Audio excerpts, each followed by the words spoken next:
दरवाज़ा बंद होते ही मुकम्मल तारीकी छा गई। मैंने टटोल कर दीवार का सहारा लिया और पहली सीढ़ी पर कदम रख दिया। आहिस्ता आहिस्ता एहतियात से दूसरी सीढ़ी, फिर तीसरी। हर तरफ घुप अंधेरा था, अजीब सी बू हर तरफ फैली थी, सेलन जैसी। बहुत डरावना एहसास हो रहा था।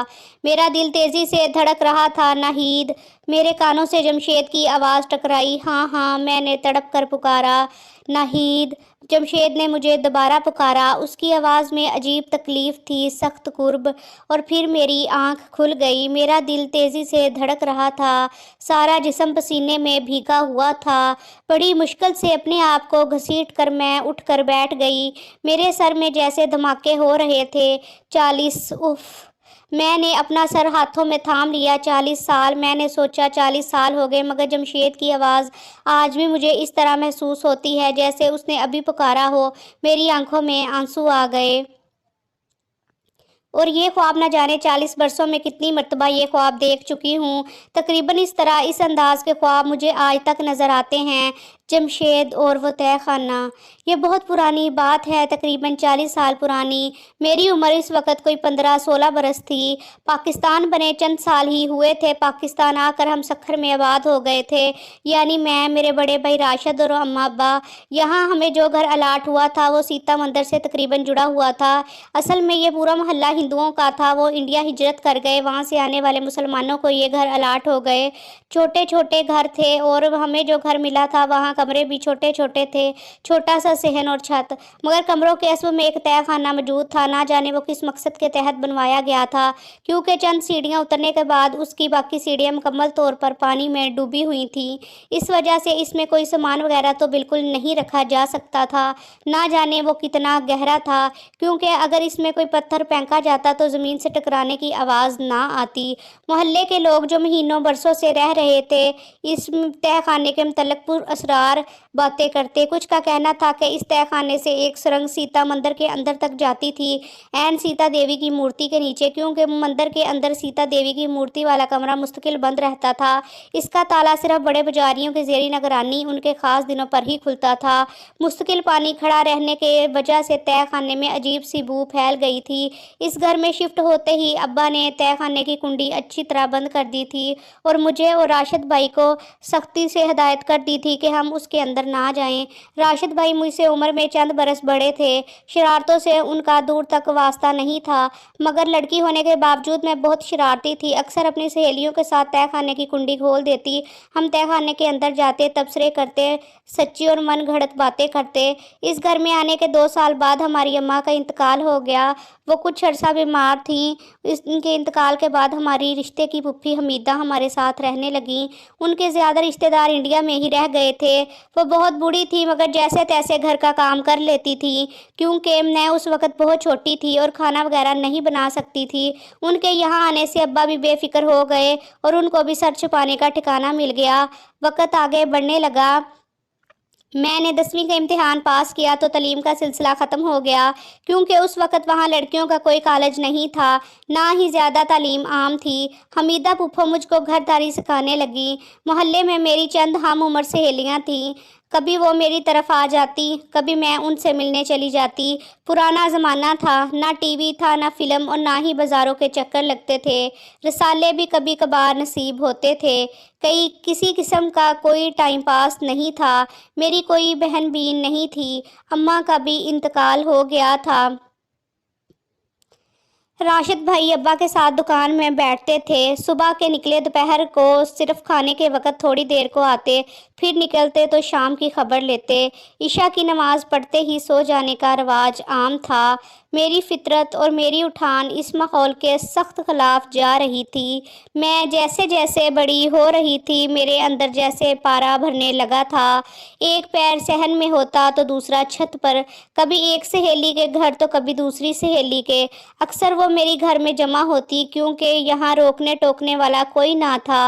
अब्बा और राशिद भाई दुकान में होते तो हमीदा फुफ्फो तो बेचारी कहीं गिनती में ही ना थी, और वह अब उनको कम सुनाई देने लगा था और दिखाई भी।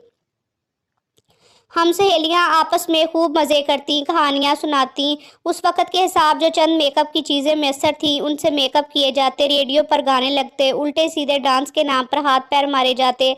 अक्सर हमारी गुफ्तगू का सिलसिला पुरअसरार तहख़ाने इससे मुतसलसिल मंदिर पर जा निकलता और फिर और मनगढ़ंत बातें कहाँ से कहाँ जा निकलती। मैं अपनी सहेलियों में सबसे ज़्यादा खूबसूरत थी, बल्कि सहेलियों में क्या, मैं तो शायद उस वक़्त शहर में सबसे ज़्यादा खूबसूरत थी। इस बात का अंदाज़ा मुझे खूब था, जो मुझे देखता देखता ही रह जाता। इस हर नौजवानों में हद से ज़्यादा न डर भी थी। शाम को तो क्या, मुझे रात में भी कभी गलियों में निकलने से डर नहीं लगता था। मैं अपनी सहेलियों के घर चले जाती। माँ तो नहीं थी जो अच्छे बुरे की तमीज़ समझाती।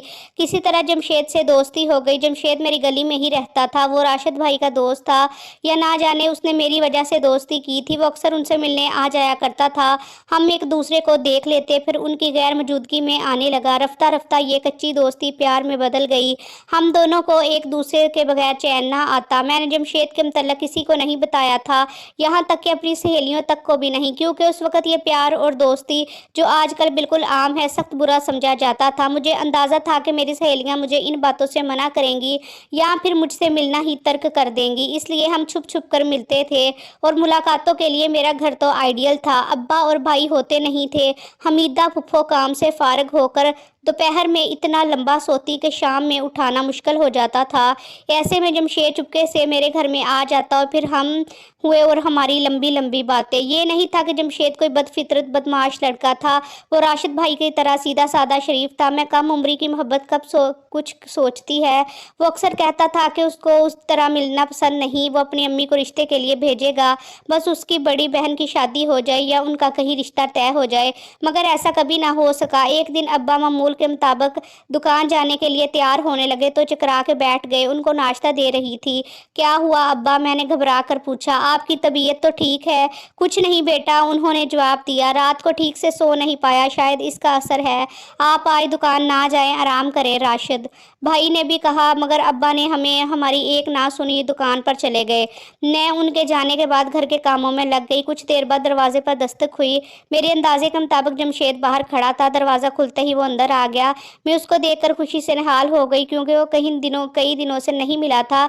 हमारी कोई बात नहीं हो सकी थी। हमीदा फुफ्फो जब हस्बे मामूल सो चुकी थी, मैं जमशेद को अपने कमरे में ले आई और हम आहिस्ता बातों में मशगूल हो गए कि अचानक तेज़ दस्तक ने मुझे चौंका दिया।